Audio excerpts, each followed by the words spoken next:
Bonjour à tous, Nicolas Pinault, VOA Afrique. Depuis Cleveland où se déroule la convention républicaine et nous avons le plaisir d'accueillir sur notre plateau celui qui est le conseiller en matière de politique étrangère de celui qui sera désigné jeudi candidat du Parti républicain. J'ai nommé Walid Pharez. Walid Pharez, bonjour. Bonjour. Alors, peut-être pour expliquer à notre public déjà, quel est votre rôle, en quoi ça consiste d'être conseiller en matière de politique étrangère pour le candidat Donald Trump? Les conseillers en matière de politique étrangère, comme en matière de sécurité nationale, offrent un conseil, mais basé sur des analyses. Nous avons des équipes de recherche qui nous aident aussi. Et donc, quand le candidat ou ses conseillers les plus proches, les briefers, on les appelle, ont besoin d'une réponse, d'un argument, ils nous le demandent et nous, bien sûr, nous faisons les recherches. Mais aussi, il y a aussi le contact avec les médias. Engager les médias autant que possible, parce que c'est là où on peut être en contact avec l'opinion publique si elle a beaucoup de questions.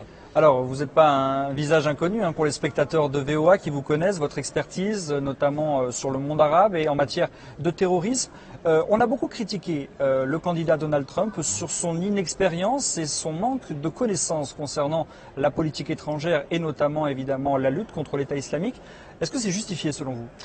C'est justifié en général, en théorie, mais quand on le compare avec le sénateur Obama, qui en 2008 n'avait pas fait beaucoup de voyages internationaux, qui n'avait pas une expérience sur le djihadisme, l'islamisme, ou même Mme Clinton avant qu'elle n'ait devenue la première dame des États-Unis en 92.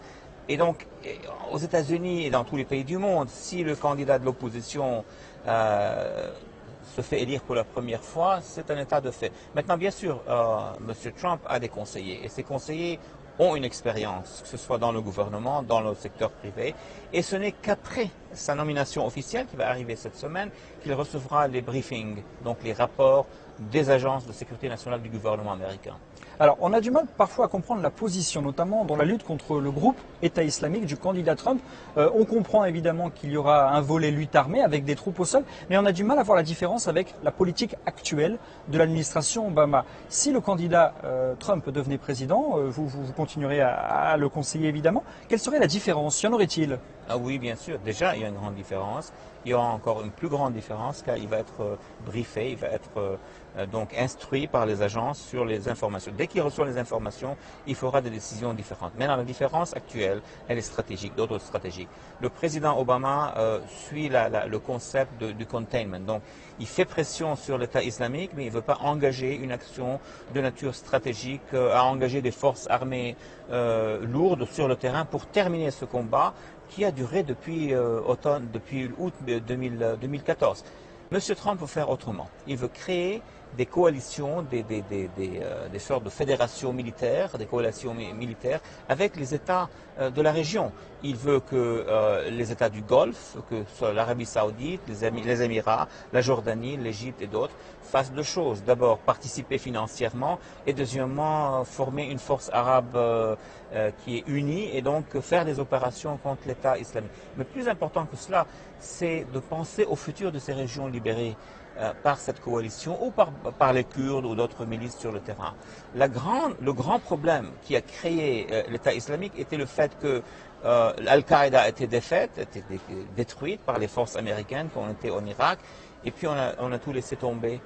Le vacuum a été pris par l'État islamique ou par les Iraniens. C'est là où il y a la grande différence. Le candidat Trump veut négocier la présence de forces qui sont modérées avant de faire cette frappe contre le I. Et concernant l'engagement des forces américaines, est-ce que ça veut dire plus de troupes au sol pour les soldats américains? On connaît le traumatisme aux États-Unis, oui. La seconde guerre d'Irak, la guerre en Afghanistan qui continue avec la présence américaine. Est-ce que le candidat Trump engagerait plus de troupes au sol? Il n'y aura pas d'invasion américaine maintenant, de grande envergure.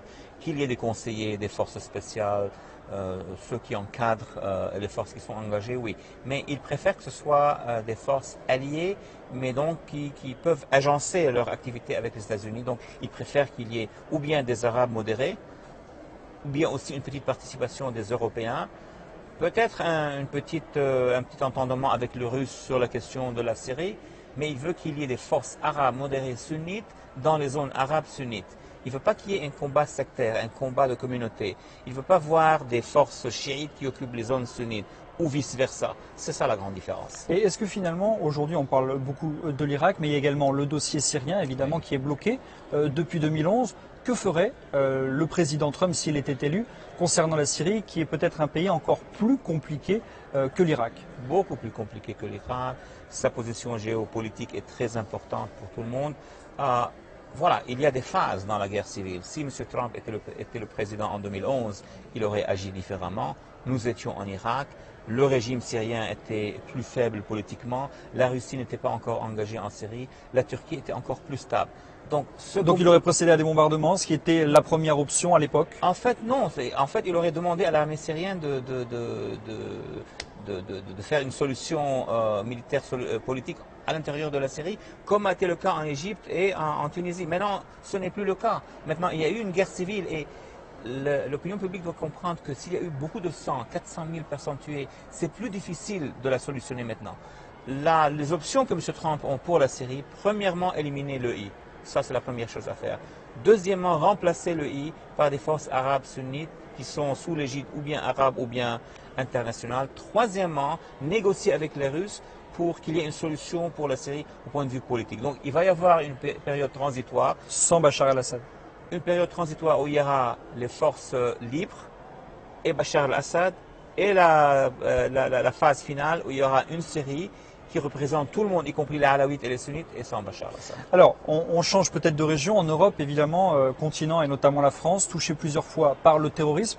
On entend des déclarations très fortes, finalement, du candidat Trump.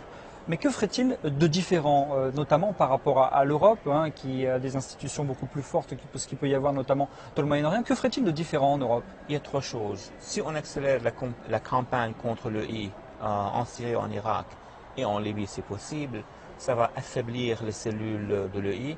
Deuxièmement, si on gagne contre l'EI, le problème de l'immigration, si on trouve une solution politique à la Syrie, il y aura moins de migrants, de réfugiés.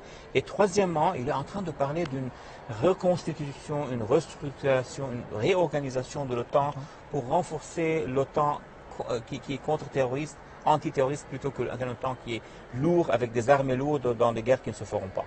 Alors on change de continent, il y a des déclarations qui ont été peut-être mal comprises, mal perçues concernant l'Asie et concernant l'arme nucléaire. Oui. On sait évidemment la position actuelle de Pyongyang, de la Corée du Nord. Quelle est la position d'une administration Trump concernant l'armement de la Corée du Sud ou du Japon? En effet, ça n'a pas été très clair, ça a été bien débattu, ses propos n'ont pas été très bien compris. Premièrement, il va renégocier tous les accords bilatéraux avec la Corée du Sud et le Japon. Il ne veut pas les abandonner. Il ne va pas abandonner aucun allié que nous avons. Mais il va leur dire, écoutez, si vous voulez qu'on vous protège, qu'on maintienne ces forces là-bas, il faudrait que vous fassiez un geste financier, donc que vous nous aidiez. Deuxièmement, nous serons toujours pour le partenariat militaire. Bien sûr, quand il a dit que si vous ne voulez pas ces solutions, vous allez m'obliger à vous dire allez nucléaire. Cela ne va pas se passer.